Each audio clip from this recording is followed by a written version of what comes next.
Chapter number 24 है व्याधि सम उद्देशीय अध्याय। श्लोक नंबर 3 देखो, इसमें टॉपिक लिखो।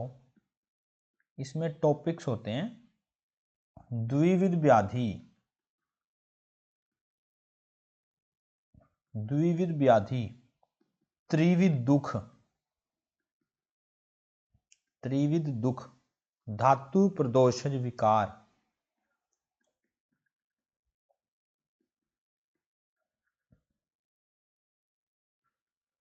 धातु प्रदोषज विकार, चतुर्विध,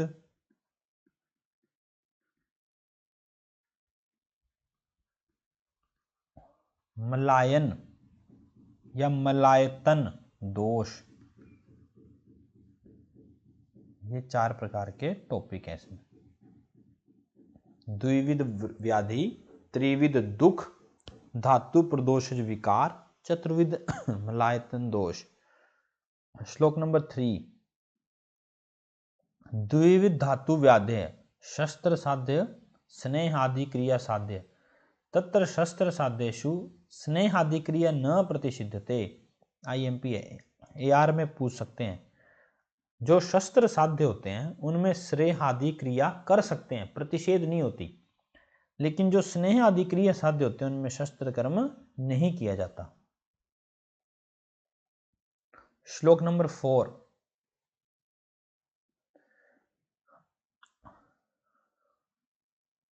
तद दुख संयोगो व्याधि इति क्वेश्चन मार्क या रेफरेंस में पूछ सकते हैं।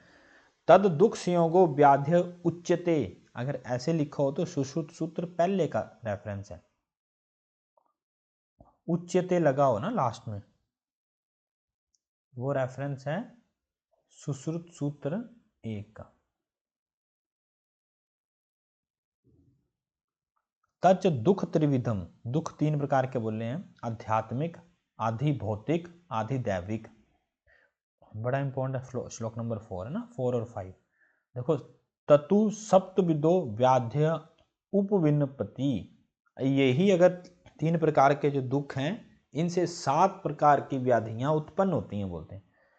ते पुनः सप्तविध व्याधियां आदि बल, जन्म बल, दोष बल, संघात बल, काल, दैव, स्वभाव बल। 7 प्रकार की जो हैं वो दुख या व्याधियां उत्पन्न होती हैं। इसका निमोनिक बनाना है। आज दो संघ को, आज दो संघ को कल दैव स्वभावता देगा।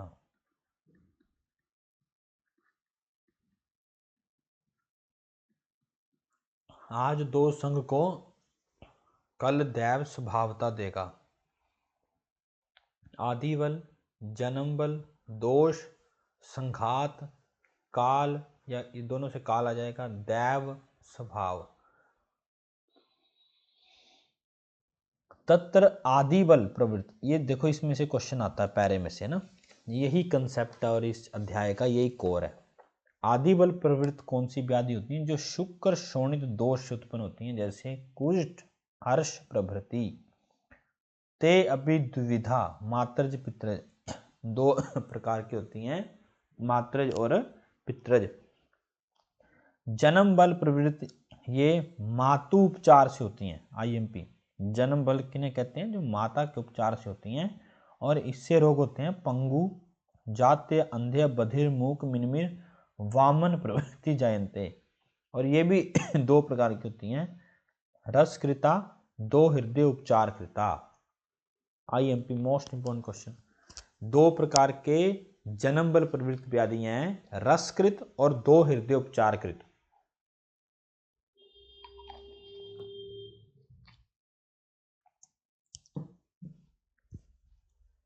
दोष बल प्रवृत्ति तीसरी, आतंक समुत्पन्ना, आतंक किसका पर्याय होता है? व्याधि का।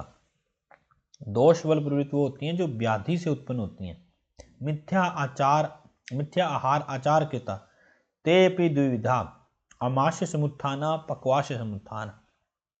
पुनः द्विविधा शरीर मानसिक। दोष बल आपको पता है दो प्रकार के होते हैं, एक तो आमाशय उत्पन्न होते हैं, पक्वाशय उत्पन्न होते हैं, ये शारीरिक हो गए, मानसिक होते हैं, और सॉरी हाँ मानसिक अलग से होते हैं।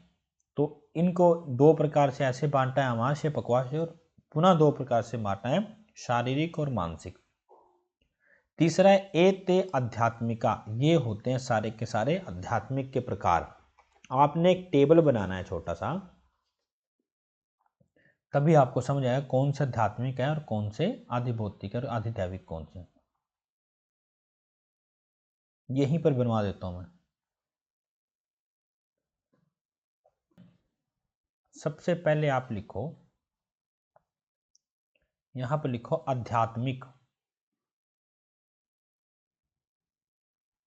ऊपर लिखो आध्यात्मिक, और आध्यात्मिक को तीन हिस्सों में डिवाइड कर दो। आध्यात्मिक होते हैं आदि बल, जन्म बल, और तीसरा होते हैं दोष बल। आदि बल जो हैं वो होते हैं मात्रज पित्रज, मात्रज पित्रज। जन्म बल होते हैं रसकृत, दो हृदय उपचार कृत,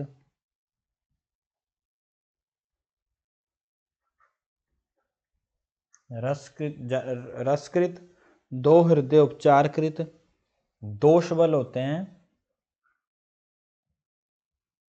आमाशय कृत, पक्वाशय अमाशयोत्थ, या अमाशय कृत भी लिख सकते हैं, पक्वाशयोत्थ। तीसरे होते हैं शरीर मानस, शरीर और मानसिक। अमाशय पक्वाशय कोमा लगा लेना, ऐसे तीन नहीं है, दो ही हैं, अमाशय पक्वाशय और शरीर मानसिक। दूसरा टाइप आता है वो होता है आधिभौतिक। आधिभौतिक, आधिभौतिक में संघात बल प्रवृत्त होते हैं, संघात बल प्रवृत्त। और ये दो प्रकार के होते हैं, शस्त्राधिकृत,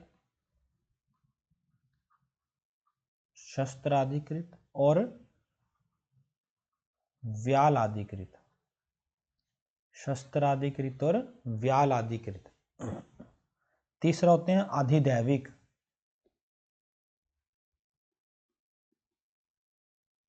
तीसरे होते हैं अधिदैविक। ये तीन प्रकार के होते हैं, कालकृत या काल बल प्रवृत्त। आगे आएंगे ये काल बल प्रवृत्त,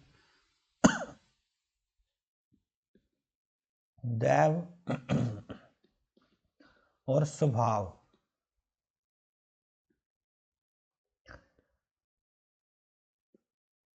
काल बल प्रवृत्त अधिदैविक होते हैं, दैव, और तीसरे होते हैं स्वभाव। देखो स्वभाव से क्वेश्चन आया था एक बार, तो ये जो काल बल प्रवृत्त है ये दो प्रकार के हैं, व्यापन ऋतु, अव्यापन ऋतु। व्यापन ऋतु कोमा अव्यापन ऋतु। दैव जो है वो दो प्रकार के हैं, विद्युत, विद्युत तशमकृत कोमा पिशाच आदिकृत।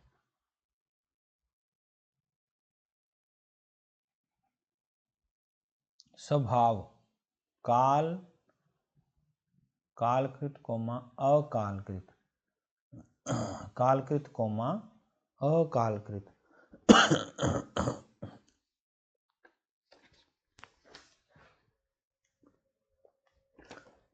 आपने श्लोक नंबर 6 एक बार दोबारा देखना है,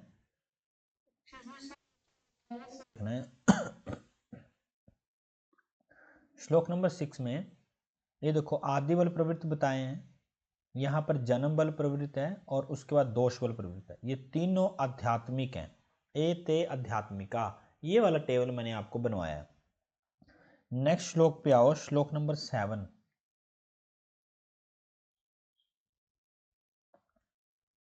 श्लोक नंबर 7 पे आना है। संघात बल प्रवृत्त आगंतो दुर्बलस्य बल विद्ग्रह। आगंतु संघात बल कैसे हो सकता है? आगंतु सोर्स होते हैं उसमें, या तो व्यक्ति दुर्बल होगा और बलवान से विग्रह कर रहा होगा। ते अपि द्विविधा शस्त्रकृता व्यालकृता। एते आदि भौतिक, ये आदि भौतिक का प्रकार है। और इसमें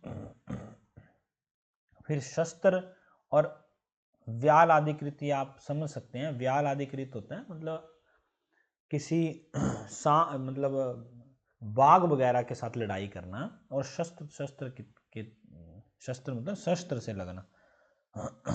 नेक्स्ट है काल प्रवृत्त। काल प्रवृत्त शीत उष्ण वात वर्षा प्रभृति, ये दो प्रकार का होता है। व्यापन ऋतु या अव्यापन ऋतु, ऋतु की विकृति से या ऋतु की अविकृति से। दोष बल प्रवृत्त, सॉरी दैव बल प्रवृत्त, ये देवद्रोह आदि शस्ता अर्थ वर्णकृता उपसर्गजा। क्वेश्चन मार्क लगाना उपसर्गज में। उपसर्गज किसका प्रकार है? दैव बल का। उपसर्ग स्वरूप होता है किसी का उपद्रव स्वरूप। तो दैव बल में देवद्रोह से होता है, अथर्व वर्णकृता है, या फिर तीसरा है अथर्व वर्ण का मतलब होता है मंत्रित करके। दैवनाय या फिर उपसर्गज किसी की उपसर्गज का मतलब है जैसे संक्रमण फैल जाना, जैसे पेंडेमिक वाली सिचुएशन, जनपद ध्वंस वाली, उसको बोलते हैं उपसर्गज या उपद्रव स्वरूप। तो इसको आपने क्वेश्चन मार्क लगाना है। क्वेश्चन पूछा था किसका भेद है?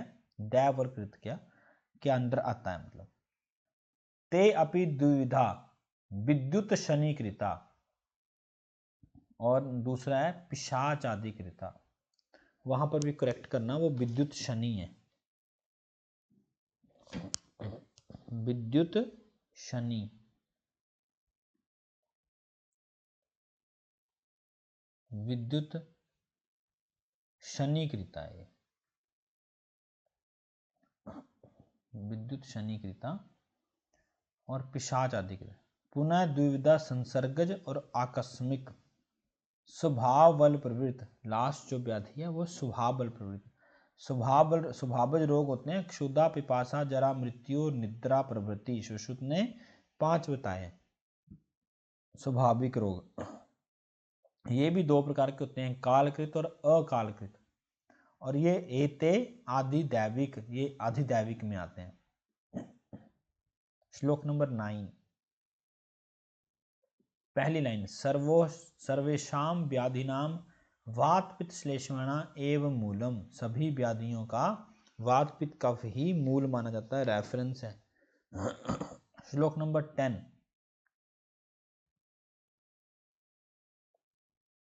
रस दोषज विकार, अंडरलाइन करनी है। अन अश्रद्धा आरोचक, ज्वर, तृप्ति, हृदय पांडु। पांडु रोग को क्वेश्चन मार्क लगाओ। पांडु रोग सुनने में रक्तज लगता है, लेकिन पांडु रोग रसज है। चरक के अकॉर्डिंग भी रसज है। कार्श्य, अंगसाद, अकालवलित पलित। नेक्स्ट आओ रक्तज। इंद्रलुप्त, प्लीहा वृद्धि, गुलम वात शोणित, अर्बुद, अंगमर्द। अंगमर्द कॉमन है, रसज भी है रक्तज भी है।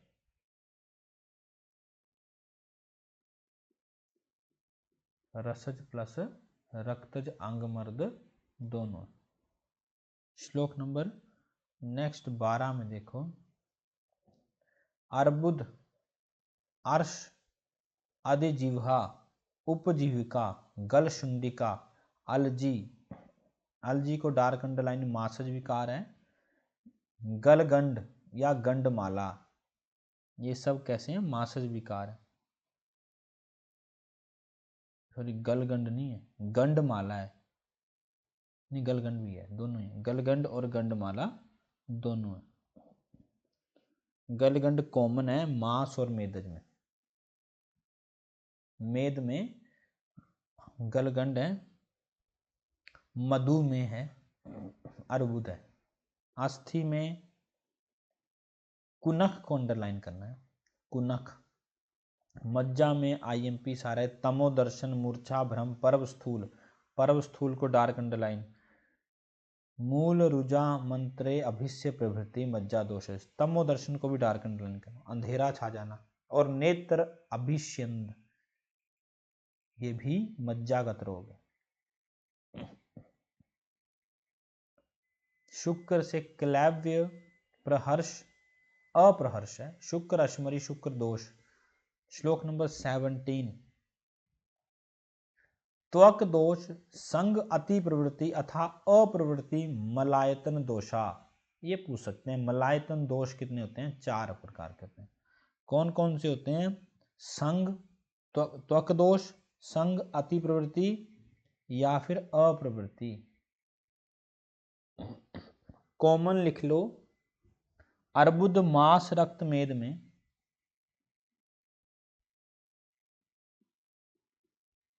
अर्बुद मास में, रक्त में, मेद में, अर्श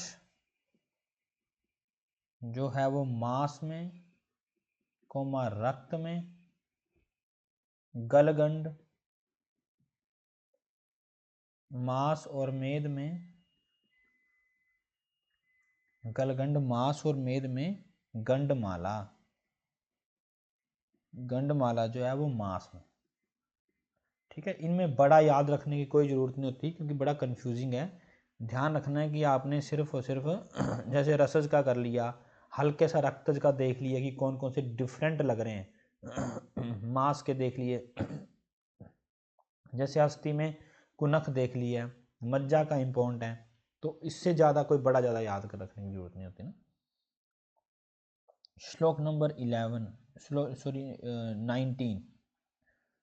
नेक्स्ट, कुपिताना ही दोषाणा शरीरे परिधावताम यत्र संग ख वैगुण्य व्याधि तत्र उपजायते, शरीर में दोष कुपित होकर के पूरे शरीर में धावत दौड़ते हैं, भ्रमण करते हैं। जहां पर संग या ख वैगुण्य मतलब खाली जगह मिलती है, वहीं पर विगुणता और व्याधि जो है वो उत्पन्न कर देते हैं। रोग उत्पत्ति में दोष एडिशनल लिखना है, बाकी खत्म है चैप्टर। रोग उत्पत्ति में, रोग उत्पत्ति में दोष जो होते हैं वो समवायी कारण है, समवायी कारण, दोष दूष्य समूर्छना, दोष दूष्य समूर्छना जो है वो असमवायी कारण है।